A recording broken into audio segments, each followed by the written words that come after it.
आज का हमारा जो टॉपिक है डिबेट का, वो है कि क्या फर्क होता है एक रियल गुरु में और फेक गुरु में।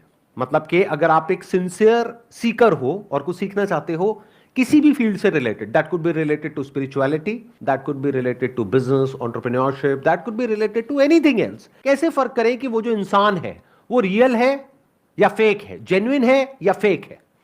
आप में से जो भी बोलना चाहते हैं कि सर मेरे हिसाब से रियल गुरु ऐसा होता है कि उसके पास में कुछ शक्तियां होती हैं, सुपर नेचुरल पावर्स होती हैं, ये होता है, वो सामने वाले का माइंड पढ़ सकता है, वॉट एवर इट इज।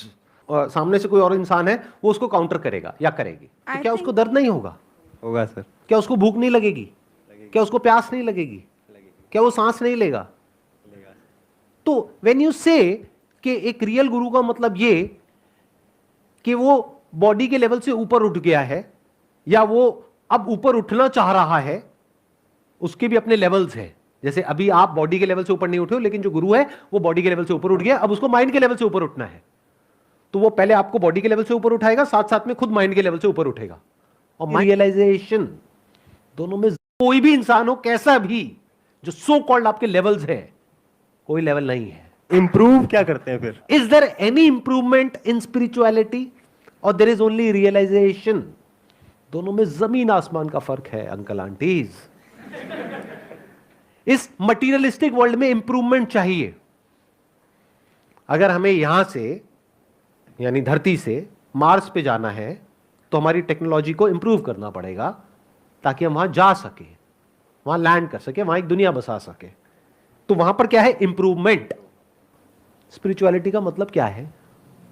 कभी पूछते हैं हम क्या हो अगर मैं आपसे कहूं देयर इज नो इंप्रूवमेंट, सब कुछ वैसा ही रहता है, आपकी बॉडी, आपका माइंड, सब कुछ, बट एक रियलाइजेशन होता है।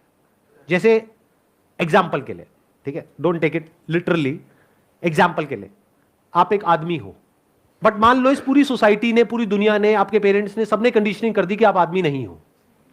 आप बोले चले जा रहे हो नहीं मैं आदमी नहीं हूं। अब मैं आकर के कह रहा हूं कि नहीं आप आदमी हो। तो एक दिन ऐसा आता है कि जब आपने शीशे में जाकर के अपनी शक्ल देखी, आपने कहा दाढ़ी है, मूछें हैं, ये है, वो है, व्हाटएवर, जो भी आदमी के जो कैरेक्टरिस्टिक्स होते हैं उसके अकॉर्डिंग, ठीक है, आपने मतलब हंस क्यों रहे हो? कपड़े पहन करके देखा शीशे में। हाँ, तो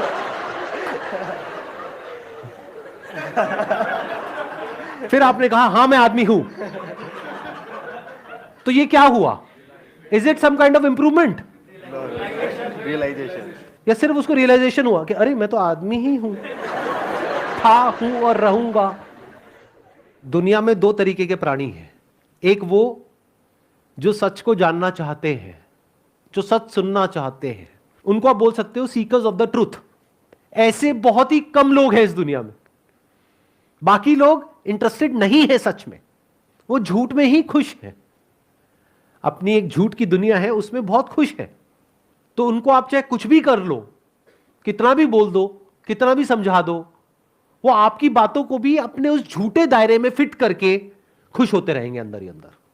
तो जो एक्चुअल में गुरु होगा, जो रियलाइज होगा, रियलाइज मतलब क्या कि जो ये जानता है कि मैं क्या हूं, वो एक बहती हुई नदी के जैसा होगा।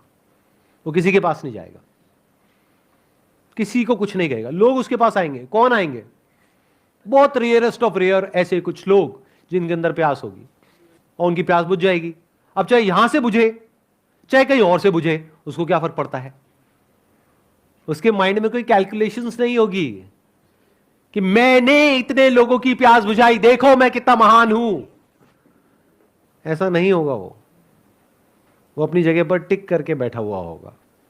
जिसकी नजरें होगी वो नजरें ढूंढ लेंगी, जिसके अंदर प्यास होगी वो पहुंच ही जाएगा।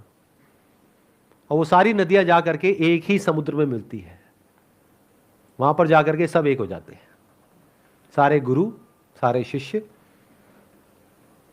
फिर उसके बाद में करने को कुछ नहीं रह जाता है। जो एक सबसे बड़ी निशानी है किसी भी स्पिरिचुअल गुरु की, अगर वो जेन्युइन है तो उसके लिए करने को कुछ भी नहीं रह जाता है, बनने को कुछ नहीं रह जाता है, कोई लेवल नहीं रह जाता है, किसी को भी बदलने के लिए कुछ भी नहीं रह जाता है, क्योंकि कुछ बदलने को है ही नहीं। आप चाहे जानो या ना जानो, आप चाहे मानो या ना मानो, आप ही वो सत्य हो।